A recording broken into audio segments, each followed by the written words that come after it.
right, the whole set's included. They got the guard here, 2 different levels.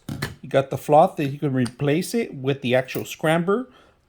If you guys can see it, the scrambler and the froth machine. All right, this one you twist it, it goes in there, and then this large mixer. Now this one, you could do ice cream, bigger stuff. You could actually do cake mixer with this one. It's a lot stronger and it's more powerful and more sharper. So you guys can see 2 simple levels, level 1, level 2, and they give it an extension cord of about 4 or 5 feet long. All right, you guys can see that. Very simple to set up and use.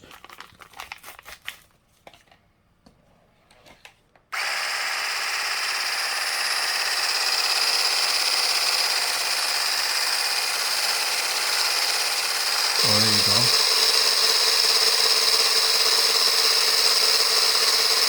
That's good.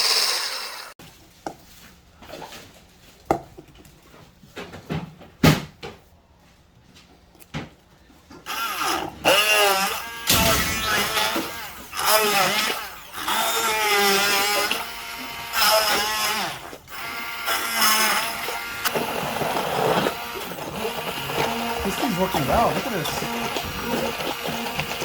All right, final results. I like it. It whipped it really good. Actually, too well. So, hope you guys enjoy the video.